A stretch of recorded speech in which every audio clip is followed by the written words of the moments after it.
दोस्तों, क्या कभी आपने सोचा है कि मैं अच्छी फिल्में देखूं?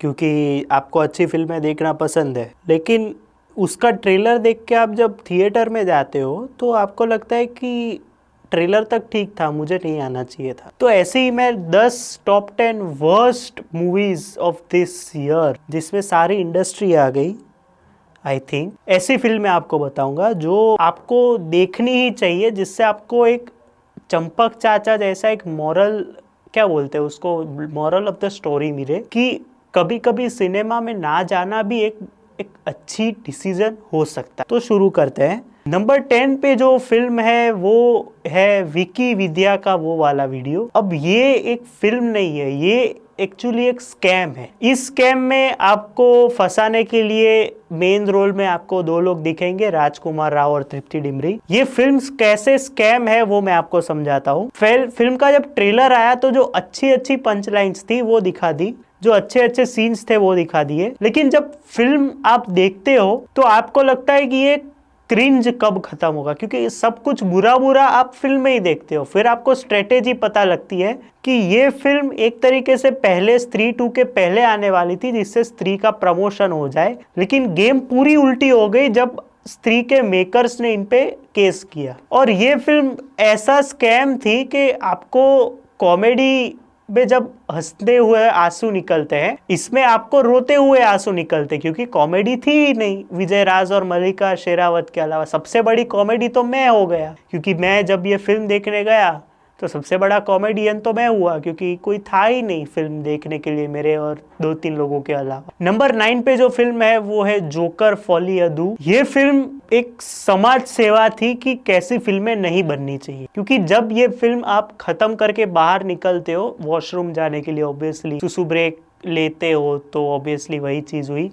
तो जब आप जाते हो, आईना देखते हो, तो आपके मन में एक गाना बजता है कि सारी उम्र मैं जोकर, क्योंकि आप एक जोकर बन जाते हो। इस फिल्म में साइलेंस ज्यादा था, डायलॉग्स कम थे और गाने बहुत ज्यादा थे। इसमें जो फिल्म में जो दोनों मेन कैरेक्टर्स है, वॉकिन फीनिक्स और लेडी गागा, ये दोनों गा गा के बात करते हैं। आप सोच ही नहीं पाते हो कि डायलॉग्स रखने ही नहीं थे तो फिर इसको जोकर नाम क्यों दिया, इसको म्यूजिकल कॉन्सर्ट बना देते, कि जोकर का जो पहला पार्ट था ऐसा तो कुछ था ही नहीं। इसमें स्कैम, दूसरा स्कैम था ये, एक तरीके से बोलूं तो। नंबर 8 पे जो फिल्म है वो मार्वल की तरफ से आती है और हमारी मरवा के चली जाती है, हम मर जाते हैं, मैं ऐसा बोल सकता हूं। मैं बात कर रहा हूं मैडम वेब की। इस फिल्म का अभी रिसेंटली इतना गंदा कटा है ना, जो डिजर्व करती है, लेकिन इसकी वजह से मैं वेनम जैसी फिल्म पे तरस खाता हूं, क्योंकि अभी सोनी ने अनाउंस किया है कि ये जो मैडम वेब, वेनम और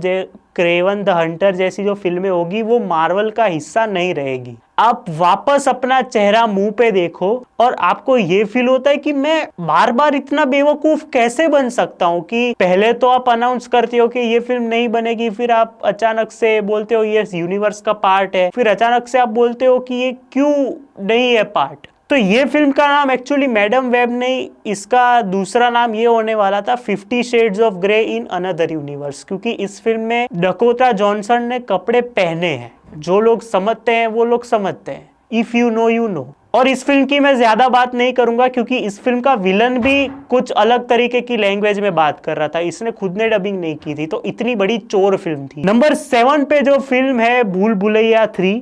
ये फिल्म में आपको चिंटू, जोया, फिर तुम्हारी सुलू की सुलू और 1 2 3 वाली एक्ट्रेसेस आपको देखने को मिलती है। ये एक प्रमोशन स्ट्रेटेजी थी कि हम भूल भुलैया 4 में इतना और गंदा करेंगे, क्योंकि इस फिल्म में आपको एक मैं पर्टिकुलर सीन बताता हूं जहां पे जो मंजुलिका जो है मैं स्पॉइलर नहीं दूंगा क्योंकि अभी भी कुछ लोग नहीं देख पाए होंगे, वो एक बंदे को मारने के लिए जाती है, तो आजू बाजू सैनिक खड़े होते हैं, तो एक एक करके सैनिक मर रहा है। तो जब वो सैनिक मरता है तो क्या होता है बच्चों की एक आवाज आती है, जिससे आपको सुनाई देता है कि कोई मर रहा है तो मैं उसको बचाने जाऊं। यहाँ पे लोग मर रहे हैं तो दूसरे सैनिक को घंटा फर्क नहीं पड़ता कि क्या हो रहा है। इस तरह से ये इलॉजिकल फिल्म चलती है और सेकेंड हाफ में आप आते आते आपकी जान चली जाती है कि मैं क्यों आया हूं इधर। इससे अच्छा तो मैं क्या बोलते हैं वो कार्तिक आर्यन की कोई और फ्लॉप फिल्म देख लेता, क्योंकि मंजुलिका कोई था ही नहीं। सबसे बड़ा मंजुलिका या फिर जो सबसे बड़ा भूत था वो आप बन के निकलते हो, क्योंकि तब तक आपकी आत्मा मर जाती है कि ये फिल्म सर्वाइव करते करते। नंबर 6 पे जो फिल्म है वो है इंडियन 2। अब शंकर और कमल हसन ने सोचा कि हमने यार इतने सालों में इतनी अच्छी अच्छी फिल्में दे दी है, तो क्यों ना हम एक फ्लॉप फिल्म दे सबसे बड़ी, और एक कल्ट फिल्म का रीमेक करे या फिर दूसरा पार्ट लाए जो किसी को नहीं चाहिए था इतने सालों बाद। हम हाइप खड़ी कर देंगे, हम अच्छे गाने बनवा देंगे अनिरुद्ध से, लेकिन फिल्म घटिया रहेगी। तो वैसे ही फिल्म निकलती है, और जब ये फिल्म खत्म होती है तो इसका थर्ड पार्ट अनाउंस होता है। लेकिन आयरॉनिकल चीज ये है कि इसका थर्ड पार्ट अब नेटफ्लिक्स पे ही आएगा, क्योंकि कोई थिएटर में लेने वाला कोई है ही नहीं। इसको सक्सेसफुली आप इग्नोर कर सकते हो अगर आपको ना देखनी हो तो। नंबर 5 पे जो फिल्म है वो है देवरा। ये 69th कॉपी ऑफ बाहुबली थी, क्योंकि इस फिल्म में वही पैटर्न, वही सब कुछ फॉलो किया गया था। और इस फिल्म में आपको ट्राई हार्ड करते हुए दिखेंगे जूनियर एनटीआर, गलती से अच्छी एक्टिंग करते हुए दिखेंगे सैफ अली खान, और पुष्पा 2 में जो रश्मिका का कैरेक्टर था फर्स्ट हाफ में वही करती हुई दिखेंगी जानवी कपूर। तो ये फिल्म अपने आप में ही एक आर्ट है कि हम किस तरह से अपने ही जो दोस्त है प्रभास वगैरह जैसे, जिन्होंने राजा मौली के साथ काम किया है, हमने भी राजा मौली के साथ काम किया है, उसकी रीमेक करते हैं, लेकिन किसी को पता नहीं चलेगा क्योंकि ऑडियंस तो ऑलरेडी मूर्ख है, फैंडम देख के आ जाएगी और बाहर जाके बोल देगी कि फिल्म बहुत अच्छी है। तो वही हुआ, फिल्म नहीं चली बाद में, वो अलग बात है, और वही डिजर्व करती थी सही बोलूं तो, कोई बात नहीं। नंबर 4 पे जो फिल्म है वो है फाइटर। अब ये थोड़ा मेरा ओपिनियन है, क्योंकि इस फिल्म में पर्सनल इश्यूज को प्रोफेशनल इश्यूज से मिक्स किया है और प्रोफेशनल इश्यूज को लव लाइफ में मिक्स किया है। और लव लाइफ जो है वो हिस्ट्री और प्रेजेंट दोनों की बात करती है। तो जिस तरह से इस फिल्म में आपको एक खिचड़ी दिखाई देती है कि हमें क्या नहीं करना चाहिए, और वही होता है फिल्म में। और इस फिल्म में मैं ज्यादा बात नहीं करूंगा, क्योंकि इसके डायरेक्टर ने खुद बोला है कि जो लोग प्लेन में ज्यादा बैठे नहीं है उनको ये फिल्म पसंद नहीं आई होगी या फिर नहीं पता चलेगी। कोई बात नहीं, मैं नहीं बैठा हूं तो मेरे को लगता है मैंने कुछ अच्छा मिस कर दिया, जबकि कोई फिल्म में कुछ अच्छा था ही नहीं। कोई बात नहीं, चलो। नंबर 3 पे जो फिल्म आती है, इस फिल्म का नाम है कंगुआ। और इस फिल्म के मेकर्स की एक बात मैं मानूंगा कि जब मैं film first day first show देखने गया तो सिनेपोलिस वालों ने सबने तालियां बजाई मेरे लिए और बोला क्या बात है सर, आपके लिए एक स्पेशल गिफ्ट है। मैंने बोला क्या है बताओ। आपके लिए हमने एक प्राइवेट स्क्रीनिंग रखी है फॉर कंगुआ। मैंने बोला क्या बात कर रहे हो, मैं इतना बड़ा मेंबर हूं आपके इस थिएटर का। तो बोले नहीं, ऑडियंस ही नहीं आई है। अब ये जब आप सुनते हो तो आपको लगता है कि कौन सूर्या, कौन रोलेक्स, कौन अबरार, कुछ नहीं था फिल्म में।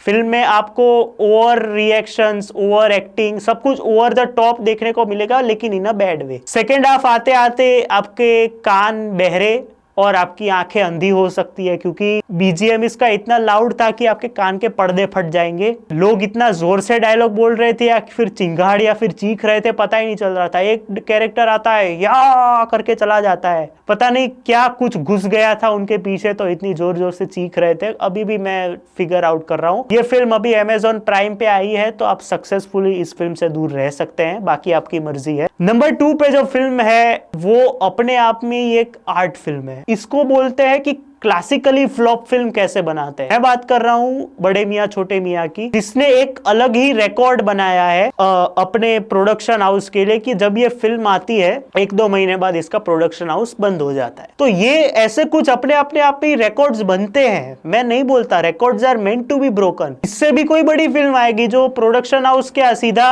सिनेमा के एक अलग जॉनर को ही बंद कर देगी। और ये फिल्म अगर 1990 में आती तो लोग एंजॉय करते। आज के जमाने में जब आई है तो लोगों ने धोखा खा दिया, कि यहाँ पे अक्षय कुमार भी बोल रहे हैं कि मैं अच्छी एक्टिंग पहले करता था, अभी तो सिर्फ ये कर दिया तो फिल्म हिट जो हो जाएगी। तो भाई ऐसा नहीं होता है। सामने टाइगर श्रॉफ तो वही कर रहे हैं जो पहले से करते आ रहे हैं, जो कि है एक्टिंग ना करना और सिर्फ एक्शन करना। तो ये फिल्म देख सकते हो आपको अगर देखनी हो तो। नंबर 1 पे जो फिल्म है वो शायद आपको अनप्रिडिक्टेबल लगे। मैं बात कर रहा हूं विजय की the greatest of all time. ये फिल्म हगने की जो सहन शक्ति होती है उसको पार कर देती है। मैं इस फिल्म के लिए इतना एक्साइटेड था कि मैं एक दिन पहले से ही टिकट खरीदने सब जगह जा रहा था, क्योंकि आपको पता है ऑलरेडी ऑक्यूपेंसी इश्यूज प्लस जिस तरह से लोग बोलते हैं ना कि वो 4 लोग होने चाहिए, वो लोग होने चाहिए, 4 वीक ओटीटी विंडो, इस वजह से मैं एक एक जगह पे इंक्वायर करने गया था एक दिन पहले। और जब फिल्म शुरू होती है, मेरे को फाइनली एक जगह मिल गई जहाँ पे ये फिल्म शुरू हुई। फिल्म शुरू होती है, मैं सोचता हूँ क्यों हुई। फिल्म का इंटरवल आता है, मैं सोचता हूँ एंडिंग कब होगी। फिल्म खत्म हो जाती है, मैं सोचता हूँ मैं देखने ही क्यों आया, क्योंकि लास्ट में तो चूतिया तो मैं ही बना हूं। लास्ट में बात तो वही है, लगता ही नहीं है कि ये फिल्म बनाई है, ना कि फैन सर्विस की है। आपने विजय ले लिया, धोनी का रेफरेंस ले लिया, उसको विलो विलन दोनों बना दिया, कोई सेंस ही नहीं बना रहा है। इसका सबसे बड़ा इलॉजिकल सीन, वैसे तो पूरी फिल्म ही इलॉजिकल है, सबसे बड़ा इलॉजिकल सीन कहां पे, जब सीएसके एमआई की मैच हो रही है, वो पीछे बॉम्ब फिट कर रहा है उसका लड़का, वहां पे मारामारी भी होती है। तो ऑब्वियसली जब आप किसी ऑब्जेक्ट से ऐसे टकराते हो तो बाहर वालों को आवाज आती है। वहां पे बंदे मैच एंजॉय कर रहे हैं, किसी एक की भी जरूरत नहीं है कि पीछे घूम के देखे कि यहाँ पे तो बॉम्ब चल रहा है, मैं सभी बाकी सब लोगों को बताऊं कि ये क्या हो रहा है, चलो भागते हैं। फिल्म अपने आप में ही खेलती रहती है कि तुम्हारा एंटरटेनमेंट नहीं हो रहा तो क्या हुआ, हमारे विजय साहब हैं तो तुमको एंटरटेन होना ही पड़ेगा। अब मेरे को इस फिल्म की वजह से थलापति 69 के लिए डर लग रहा है कि वो फिल्म में क्या गंदा दिखाएंगे, क्योंकि बॉबी देओल और पूजा हेगड़े है तो वो बात अलग है, लेकिन क्या किस लेवल तक गिरेंगे, क्योंकि वो फिल्म पूरी पॉलिटिकल बेस्ड है, इनके पॉलिटिकल लाइफ पे हो सकती है, मेरे को पता नहीं है। लेकिन ये फिल्म तो इतनी घटिया फिल्म थी इस साल की कि कुछ सेंस नहीं बना रहा। ऊपर से इन्होंने सेकेंड पार्ट अनाउंस कर दिया। जो लोग लियो को गाली दे रहे थे कि लियो मिड फिल्म है, तो ये क्या था, ये फैन सर्विस के नाम पे थू था, थू धब्बा था, कुछ नहीं था फिल्म में। आपको सिर्फ इरिटेट करने के लिए और आपकी सहन शक्ति टेस्ट करने के लिए बुलाया गया था थिएटर में, कुछ नहीं था फिल्म में। क्या था, यही था मेरा टॉप 10 लिस्ट। आपको अगर पसंद आया हो तो लाइक शेयर और सब्सक्राइब कर सकते हो। कल अब बॉलीवुड पे आएंगे, बॉलीवुड की टॉप 10 बेस्ट और वर्स्ट फिल्में। फिर एक 31 दिसंबर को एक सरप्राइज है, वो जब आप देखेंगे तब आपको पता चलेगा। तो मिलते हैं, तब तक के लिए बाय।